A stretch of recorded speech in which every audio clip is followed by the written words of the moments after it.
Assalamualaikum warahmatullahi wabarakatuh. Hai, ketemu lagi dengan aku Liana Mitrasari di channel Popcorn Movie. Gimana kabar kalian hari ini guys? Semoga semuanya aman terkendali ya. Meskipun dompet masih dalam keadaan kritis, tapi jangan risau, aku akan nemenin kalian dengan setia nih. Nah, di video kali ini kita akan melanjutkan alur film Squid Game Part 2. Untuk kalian yang belum nonton part yang ke-1, aku saranin nonton dulu ya, biar ceritanya nyambung. Linknya bisa kalian cek di deskripsi. Daripada berlama-lama, mari kita langsung mulai saja ke alur ceritanya. Markicus.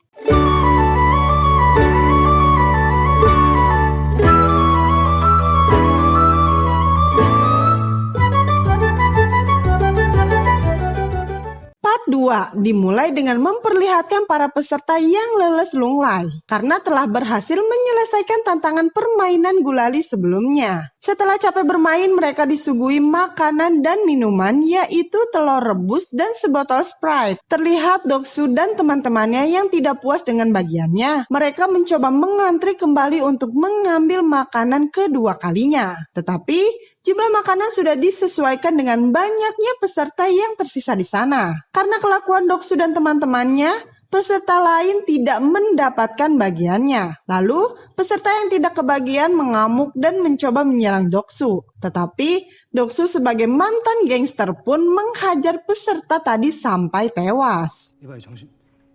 Semua peserta yang melihat kejadian tersebut meminta panitia untuk melakukan sesuatu. Tetapi, panitia bodoh amat seakan tidak peduli akan kejadian di luar permainan. Yang ada, panitia malah menunjukkan jumlah uang hadiah mereka yang semakin besar karena ada peserta yang tereliminasi. Dan dengan kejadian itu, jiwa gangster Doksu pun bergejolak. Ia dan teman-temannya berencana untuk membunuh para peserta lain di luar permainan, agar saingan mereka menjadi semakin berkurang. Secara tidak sadar, para peserta terbagi menjadi beberapa kelompok yang akan saling bekerja sama untuk mempertahankan anggota kelompok mereka. Di sisi lain, terlihatlah seorang peserta yang sedang melakukan sesuatu dengan panitia secara rahasia. Rupanya, peserta tersebut adalah seorang dokter yang sedang melakukan kegiatan mencurigakan dengan para panitia. Tetapi, kegiatan tersebut tidak diketahui oleh pihak penyelenggara. Faktanya,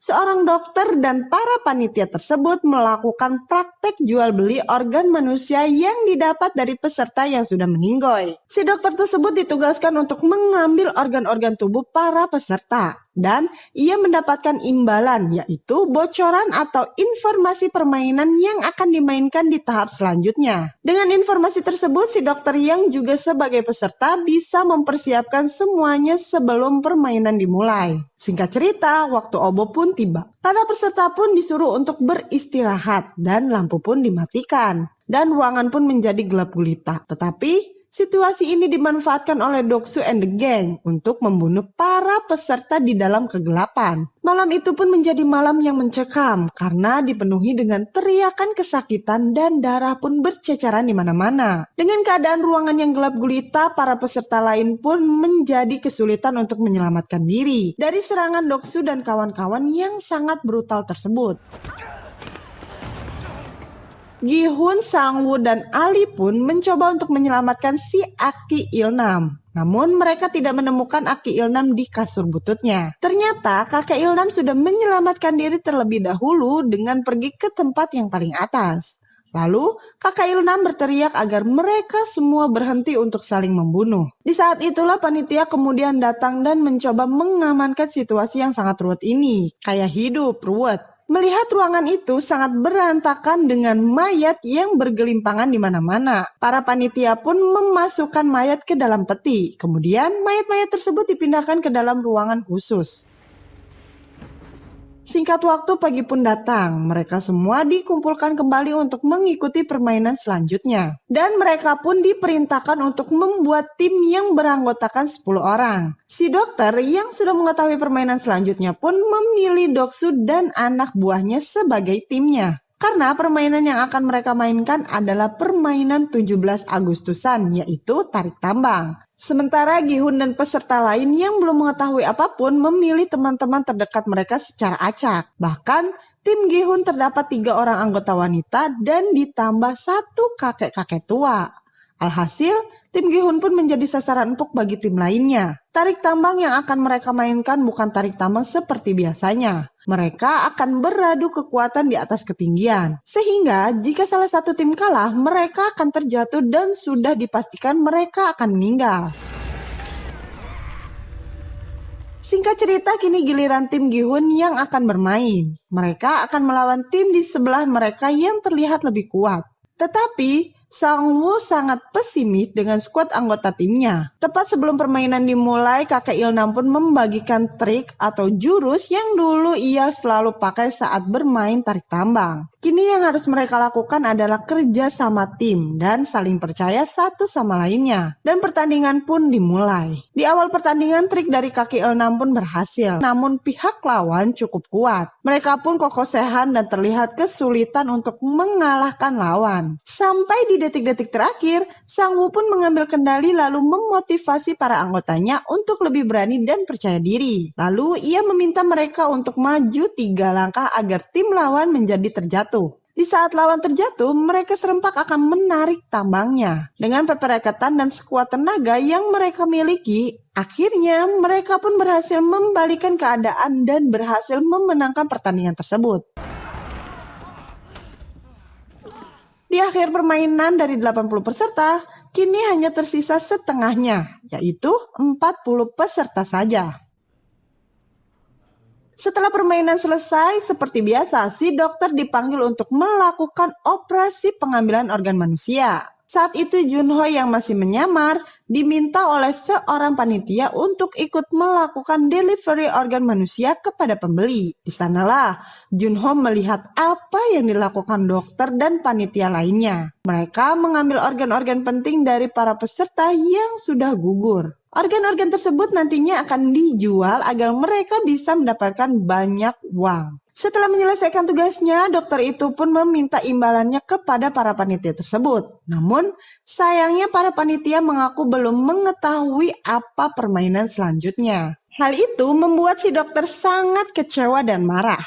Karena jika malam ini ia tidak mendapatkan informasi, Doksu akan langsung mencincang dirinya. Dengan pisau operasi yang ia pegang, dokter itu pun membunuh salah satu panitia di sana.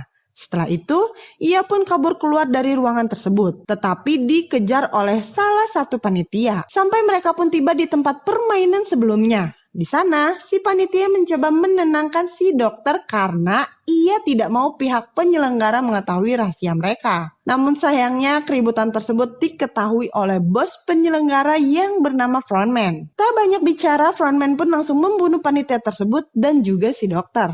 Sebenarnya, Frontman tidak peduli dengan kejahatan yang mereka lakukan di belakangnya. Namun, dalam permainan itu ia sangat menjunjung tinggi kesetaraan dan keadilan. Ia tak ingin ada peserta yang diperlakukan dengan istimewa. Ia pun berspekulasi bahwa setiap orang berhak mendapatkan kesempatan terakhir untuk mempertahankan hidup mereka dengan adil. Di waktu yang sama, Junho dan seorang panitia menyusup dengan melewati pintu rahasia.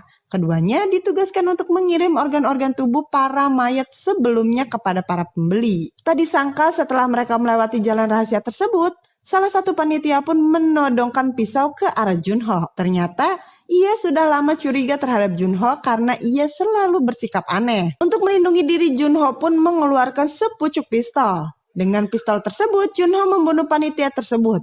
Dan ia mencoba menyusup ke dalam ruangan Frontman.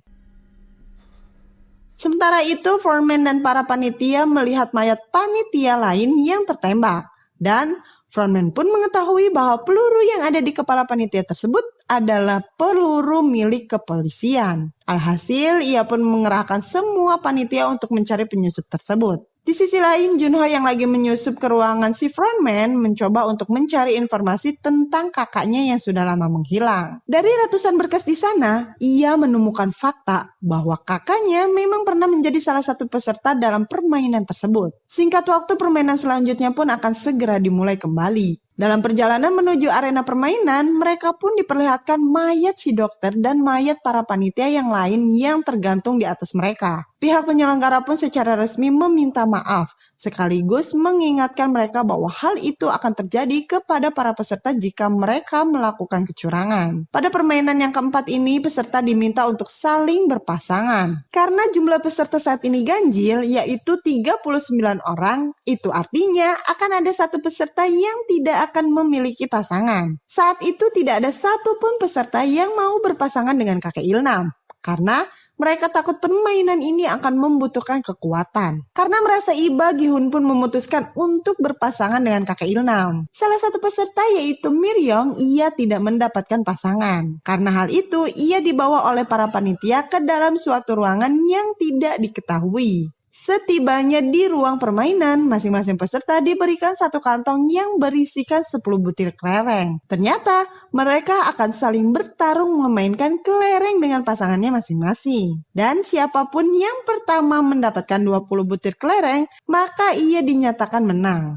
Dan panitia memberikan waktu selama 30 menit saja. Gi-hun yang berpasangan dengan kakek Ilnam pun panik. Ia berusaha menyadarkan kakek Ilnam karena saat itu penyakit kakek Ilnam sedang kumat. Kakek Ilnam pun tidak peduli dengan permainan itu. Ia hanya linglung lalu berkeliling di arena permainan. Hal itu membuat Gi-hun semakin panik dan ia terpaksa membentak kakek Ilnam. Dengan begitu, kakek Ilnam pun sadar dan akhirnya mau bermain dengannya. Dan mereka pun memutuskan untuk bermain tebak-tebakan. Mereka hanya perlu menebak jumlah kelereng yang ada di tangan lawan, apakah ganjil atau genap. Ternyata aki-aki ini cukup jago dalam permainan kali ini. Ia pun beberapa kali berhasil menebak jumlah kelereng milik Gi-hun, yang membuat kakek Ilnam menang banyak kelereng. Hal itu pun membuat Gi-hun semakin gelisah dan panik. Sementara Sang-woo yang berpasangan dengan Ali memutuskan untuk bermain secara adil. Dalam permainan itu, Ali pun mendapatkan kelereng yang cukup banyak. Tetapi Ali merasa tidak tega kepada Sang-woo. Tetapi mau tidak mau, salah satu dari mereka harus tereliminasi. Sang-woo yang sudah kalah terpaksa melakukan kecurangan dengan memanfaatkan kepolosan Ali. Sang-woo mencoba menipu Ali. Ia mengambil semua kelereng Ali dan menukarnya dengan batu. Dengan begitu, Sang-woo pun lolos dari permainan kali ini. Di sisi lain, Sabyok yang berpasangan dengan seorang gadis bernama Jiyong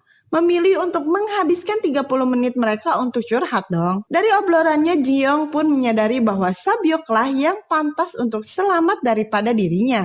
Mengingat selama hidupnya hanya sebatang kara dan tidak ada yang akan menunggunya saat ia pulang. Karena hal itulah Jiyong pun memutuskan untuk mengalah dan membiarkan Sabyok memenangkan permainan. Kembali kepada kakek Ilnam dan Gi-hun. Saat itu kelereng Gi-hun hanya tersisa satu butir saja. Itu artinya tinggal satu langkah lagi kakek Ilnam akan bisa memenangkan pertandingan. Saat permainan terakhir, lagi-lagi Gi-hun salah menebak jumlah kelereng kakek Ilnam. Namun karena penyakit yang diderita kakek Ilnam, ia pun lupa apa tebakan dari Gi-hun. Karena hal itu, Gi-hun pun mengganti jawabannya dan berhasil menang. Kejadian itu dimanfaatkan oleh Gi-hun untuk membalikan keadaan dan pada akhirnya kelereng kakek Ilnam hanya tersisa satu butir. Saat itu kakek Ilnam pun menyarankan mereka bermain satu ronde lagi. Meskipun mereka harus mempertaruhkan segalanya. Gi-hun yang mendengar saran itu seketika marah sebab merasa tidak adil. Karena Gi-hun memiliki 19 kelereng sedangkan kakek Ilnam hanya memiliki satu butir kelereng saja. Dan kakek Ilnam berkata selama permainan tadi,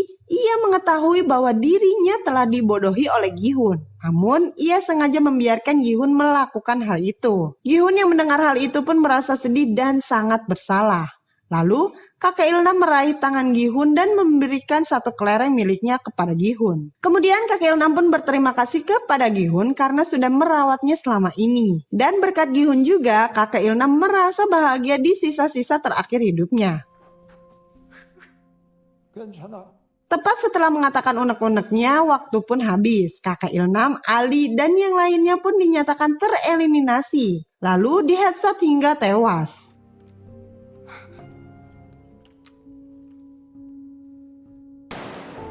Dan film pun bersambung. Nah, itulah alur cerita Squid Game part 2 ini. Tetapi tenang saja, aku akan segera mengupload video part ketiga atau menjadi part terakhir. Bagaimanakah akhir dari film ini? Tunggu saja part selanjutnya ya. Terima kasih udah nonton video ini sampai selesai. Jangan lupa subscribe. See you next video. Assalamualaikum warahmatullahi wabarakatuh.